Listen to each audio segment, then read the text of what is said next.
G'day, welcome back. Just doing a little bit of research on some camping areas. I haven't heard back from the other guy yet, but you know, if that turns out good, if it doesn't, it doesn't. I won't keep bothering him. But just doing some research. Even as I type to you, something's just come into my brain. Well, no, it doesn't matter. I can look at it later. There's a couple of places about, one's probably only about 20 minutes from me, and the other one's probably half hour away. Now, they're marked as reserves, right?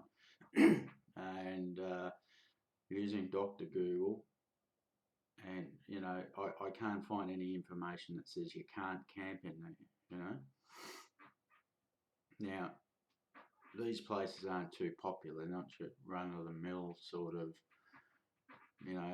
national park. And I did say on a video the other day that you can't properly camp in national parks, which is rubbish. I have to correct myself. I mean, I'm pretty sure you can camp in national parks. Well, yes, you can. I think all of them, I'm not sure, but I've camped in hundreds of them over the years. But it's very sanitised. You're only allowed to be in a certain area. You're not allowed to have a fire, maybe. You're not allowed to collect firewood. You're not allowed, no dogs. I can't take my dog. So national parks are definitely out. But state forest, I haven't looked where they are in relation to me, but I can't find anything, once again, that says you can't camp in state forests. I think it says you can. Or not much information on it. I mean, all that comes up when you search all the terms: camping, Victoria, wild camping, Eastern Victoria, blah, blah, blah. All you get on the first page is Parks Victoria, or whatever the hell they call themselves. I'm not a fan of government departments, as you gather. Yeah, and they don't tell you much. All they tell you about is designated camping areas, which is not what I want, obviously. So anyway, I've got a bit to do today, so I might spend, I'll do a video of each place. It might be alright. I mean, I can't work out on the maps whether the tracks are just for walking. It might be all fenced off, and just you can just get in there for walking. But I would say these places I'm thinking of are, they're obviously conservation reserves, so there's no, chopping down of trees and, clearing land and all that stuff. It should be all natural. But I'm not sure if they're walking tracks or road tracks that I can see on the map. So I'll go out there. And like I say, I've driven past both of these places for thousands of times and never even knew they were there. Never even knew they were there. It's amazing what you do when you open your eyes, and there's no signage to them or anything like that. So, and I'd say there is very little management of it, I mean, we've got enough public paid people, in my opinion, so we don't, as long as there's no trouble in these places, I don't think there won't be any public money spent on them. Not, I mean, if people start turning them into a shanty town where you got homeless people living in there, for example, and in vans and all that sort of stuff, and putting up shacks, they'll probably come in there and fence it all off, and that'll be the end of that. So anyway, I'll go out there. I might even go to the Savo. We'll see how we go. It's not that far, but I want to spend a fair bit of time driving around and having a look. Seeing if there's any houses around. I'm even thinking about, one of them has got like a river. It's a decent river for this area. Well, it's probably dry in this section, but it's probably what you call a seasonal river, creek, but they call it a river. And that boundaries, one of these areas. So, and there's a road close to it, you know, so I might be able to go for a drive there and see what's in the distance. And if there's any houses around, bugger it, I'll just go in there and ask them, you know. And I'm just going to do up a little thing and print up my details and where I live and all that sort of stuff. You know, I don't want to. The best thing is to be open with people, give them as much information as possible. If you're asking for them to do you a favour, basically, or just ask them. You know, I'll say it looks pretty treed over there. Is that your property, or you know, would you mind if I went in there and just did a bit of bush camping? You know, they might say it's not our land, it's conservation. We don't care what you do, or they might say, yeah, you know, you can go in there. So anyway, that's what have we got here? State forest, conservation. Yeah, there's not a lot of info, so I'm a little bit happier. I've got a little bit more of a smile on my face than a few days ago. I mean, in the UK, they seem to just go in anywhere.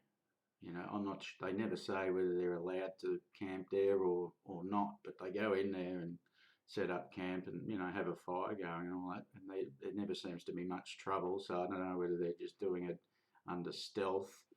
I mean, once I've said before, you can probably get away with it a lot easier when you don't have a car. You know, a car is the big factor. I mean, seems to be a lot more hiking and stuff overseas, you know, than this country. All the camping that I've ever done or seen, 90% of it is what people overseas call as car camping, but here it's just camping, you know. So I do know people that have gone on hikes and all that. I mean, you can disappear for a long time walking in this country if you want to, you know. You know, even down in Tasmania, I know somebody probably they went on a 10-day hike there through, I think it's a national park or something like that, but you know, 30 years ago or something. But yeah, anyway, I'm just doing this as a video log, as I keep saying, and you might notice I'm looking a little bit better on this webcam today. Just the picture, not me. Well, I mean, it is. I do have some daylight making things better, but and I keep knocking the table. But I think I was out of focus the other day, and I played with the. I didn't even know it had a focus on it, so there you go. You don't want to. You're not going to believe what came in the email just now. A email from Yi-Lite, the camera. If you've been watching the videos, you'll know that I cracked it the other day with the little Yi-Lite and sent it back to Amazon, and which they haven't responded. You know, there's no notification on their silly website. Surprise, surprise, that they've received it. So, you know, I wouldn't be surprised if I not receive a refund. But all the stuff I sent to Yi-Lite, the manufacturer, a couple of weeks ago, and I sent a follow-up, and they hadn't responded to me. But this latest email just said that we're satisfied with all your documentation and we'll forward you a replacement to the address provided. So, interesting. I didn't. Well, now I don't care if I don't get the money back from Amazon. They might be coinciding with Amazon. I'm not sure. There's no mention of it in the email, but that's fine. I really don't care.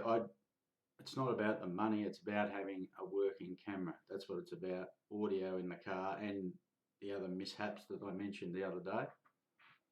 Yeah. So anyway, we'll see what happens. And I did, if you're following me on SM, you'll see that I did purchase the little $39 AU camera off eBay. Like I said, I won't be going back to Amazon for anything that may need warranty, like electronics. So for $39, replacement warranty for 12 months apparently. So, I mean, the comments said the 4K is not very good, but that's above my head. I don't even think this computer of mine runs 4K. I think I've played with it on YouTube and it just goes, you know. So it's above my pay grade anyway. A lot of people that record in it use that as an advertising feature of their videos, but to be honest with you, it doesn't do anything for me. You know, maybe I'm old school. I just like a half decent picture and some sound. That's it. Yeah. So anyway, bit of good news, and I'll look out in the next day or two. I should have a video up of I don't know what I'm going to find out at these places, but I'll go to the closest one first and have a bit of a. It's right in the middle of what looks like farmland, you know. So it looks like you can, except for road access, it looks like it's got farmland all the way around it. So that'll be interesting. But I'll do a video on it, good or bad, and I'll probably use this old trusty girl, the old, what is it? SX. Wait on a sec. Canon PowerShot SX510HS. Why can I never say that? You know, it's got real weird files on it, this thing. Nothing will play it. So the only thing that will play the files that come out of this thing is the editing software, you know. Another thing I don't like about it, they reckon you can change the output file, but I've stuffed if I can find it in the settings. Anyway, that's what's happening. Yeah, have a nice day wherever you are in the world. See you here.